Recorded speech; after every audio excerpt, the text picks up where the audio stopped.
Welcome to the Ask Dr. Deanna show. I'm Dr. Deanna Osborne, your host. Join me weekly as I cover various health-related lifestyle medicine topics that you get to request. This show is for anyone who wants to proactively improve their health position. I hope you enjoy the show. Hey, everybody. Welcome back to the Ask Dr. Deanna podcast. I am so excited to be with you today and to talk about the gut. Yes, again, we're talking about Healthy to the Core in 24, and today's topic is going to be on just overall mental health and or cognitive abilities. We're going to be talking about anxiety, depression, a little bit about ADHD, and basically just, how addressing or taking care of, supporting your microbiome, which is your gut, doing the gut work, can have a positive impact in those areas. And you guys, one of the things that I always tell people, I just want to make sure that yes, I'm a physician, but I'm probably not your physician. You're listening to this podcast. If you make any changes, whatever, always go and talk to your doc about any diet changes, any, nutrition changes, etc. That's always a great idea. Include them in, okay? So let's get on with it then. So believe it or not, 90% of the serotonin that our bodies make is actually made in the gut. What is serotonin? Serotonin is a very powerful neurotransmitter that is responsible for feelings of happiness and joy. It's also responsible for memory. So when you think about serotonin, I want you to think about mood, okay? And okay, do I feel happy? Do I feel joyful? Or do I feel sad and depressed? And then also, how well is my brain working? Am I remembering things? Am I thinking clearly? Because serotonin becomes a huge part of that as well. And, one of the things that we have learned as I did a little bit of research looking at this whole gut-brain connection, there is a gut-brain connection that goes on. And believe it or not, the GI tract is actually very, very sensitive to emotion. And there are a few phrases that we commonly use. One of them would be gut wrenching. Okay. You've heard that used before, gut wrenching. Something just feels, horrible inside, gut wrenching. Or when something happens and you feel nauseous. It's not something that you ate. It's something happening and you have this feeling of nausea that comes over you, or even you've experienced butterflies in your stomach or nervousness. What is that? That is your GI system being very sensitive to the emotion that you are feeling. It is sensitive to anger. It is sensitive to anxiety. It is sensitive to sadness. It's also sensitive to elation. So I want you to think about that and just how you feel at those times when you know that you're mad about something. What's going on in your gut? Do you feel anything there? When you know that you're nervous, okay, what are you feeling then? And I think that it's really helpful for us to kind of tie those things together and just to understand how our body responds to, different emotions and how the gut, because sometimes a gut instinct, you hear that too, can tell us a lot. So just like a troubled intestine, okay, so a troubled GI system can send messages or signals to the brain. Also, a troubled brain can send messages or signals to the gut. And I think that's a really important thing to understand. And that a lot of times when we are trying to heal the gut, you hear me oftentimes talking about gut work, doing gut work and, eliminating all this stuff and adding in, some good, probiotics and so forth and fermented foods, etc. So when we talk about gut work, one of the things that we have to consider is the role of emotion and stress in repairing the gut. So it's possible if you've been doing all the things, but you feel like you're not quite getting there, maybe it is actually a stress situation that is kind of fueling that. I know I have experienced that in my life for sure, where I feel like I'm doing everything that I should be doing, but I'm still having some issues. And then lo and behold, I've not fully addressed the stress that is there. And that's actually the thing that's kind of holding me back. So when you look at this whole, concept of the serotonin and how do we build that and how do we make that, and that's fueling the brain. It's responsible for memory. It's responsible for mood and all of that. Well, there's a building block that we use to make the serotonin in the gut. And it's actually an amino acid. It's something called tryptophan.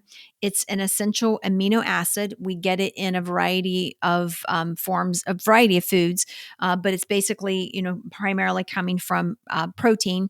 And it's a precursor to this serotonin, this neurotransmitter that's responsible for so much, just overall sense of well-being. Okay, that's what I like to call serotonin.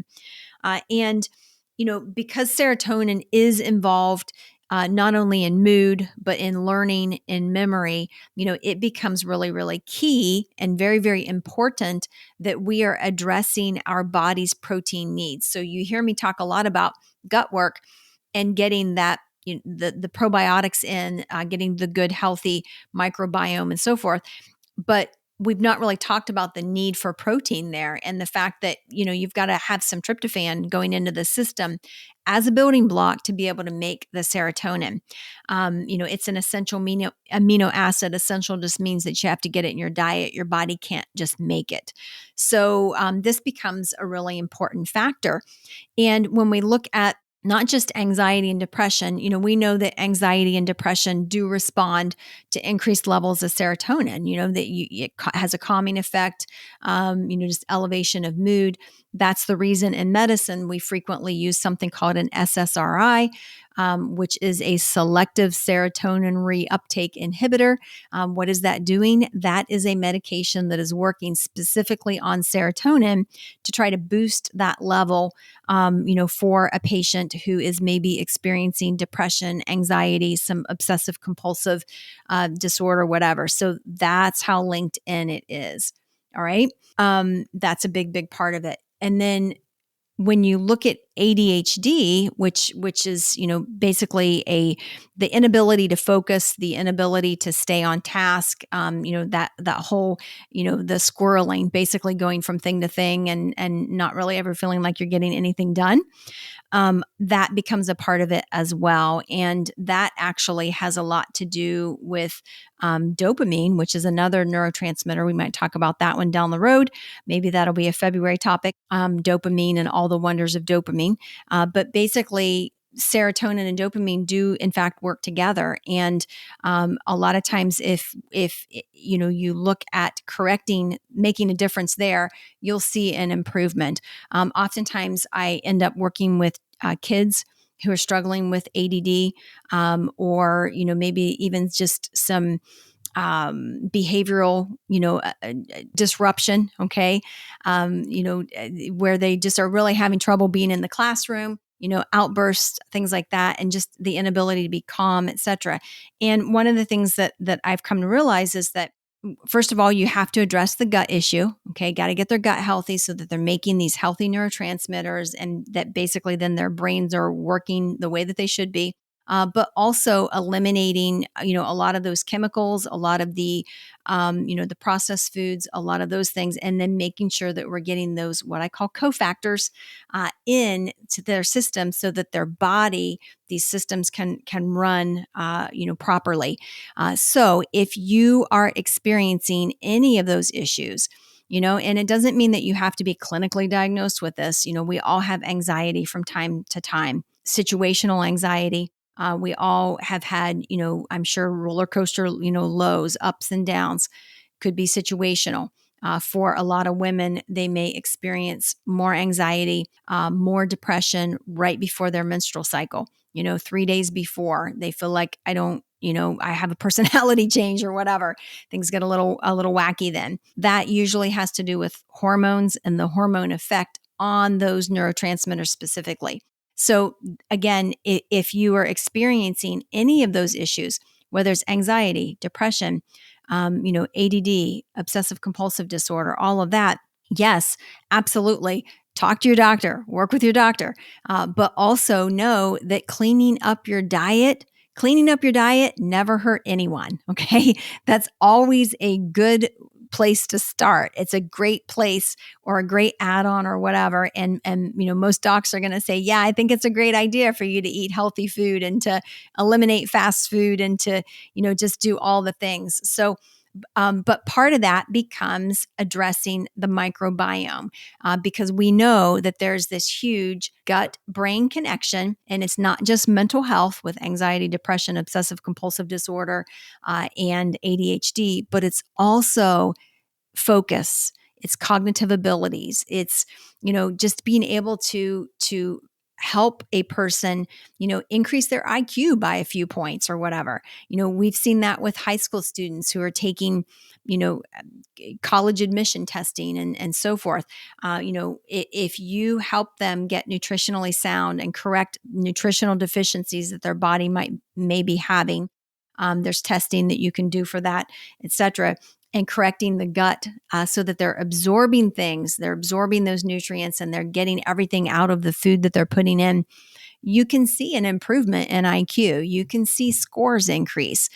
It is absolutely incredible to see the value of good, solid nutrition. And part of good, solid nutrition is also, good probiotics, fermented foods, getting everything that you need for your gut so that your body can function at optimal levels. So I'm excited about Healthy to the Core in 24, and just the fact that there are small changes that we can make, little things that we can do, and maybe for you, it's just eliminating, one bad habit that you have that is derailing your health. Okay, so maybe it's one thing that you consume regularly that is horrible for you and that is having a negative impact on your gut, on your mental health, whatever.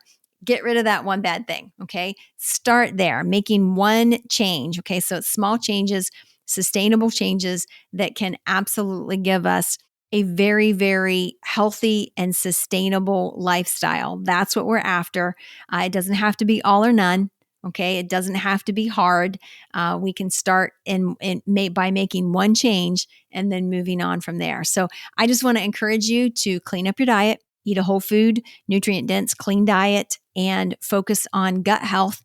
And you might just find that not only do you lose weight with that, okay, when you're making that change, but that you also have just a complete transformation in your health from a physical standpoint, but also from a mental and cognitive standpoint. So I hope that you'll join us next week. Next week, we're going to go a little bit further. We're going to talk about this Healthy to the Core in 24. To me, the core is the gut. That is where it starts. That is, if I could get a component of you healthy, it would be your gut, because I think it plays into everything. And so starting there, but next week we're going to talk about the immune system, which is also primarily located in the gut. And we'll go into some of the trends that I've seen in medicine with autoimmunity, allergies, is a little bit of immunology, some things like that, and just how we can really have a positive impact on all of those things as well, that part of our health, avoiding colds, flus, things like that, just by what we're eating and how we're taking care of our microbiome. So thanks so much for joining me, and I hope you'll join in next week as well. So thanks a lot and have a great day. I hope you enjoyed that episode. For more information, visit me at deannaosborne.com. Find me on Facebook, Instagram, and Twitter at Dr. Deanna Osborne. I really want to hear from you, so message me. I love taking your messages and creating topics from them. Please rate, review, subscribe, and share my show with those who have an interest in health and wellness. Thank you for tuning in, and see you next week.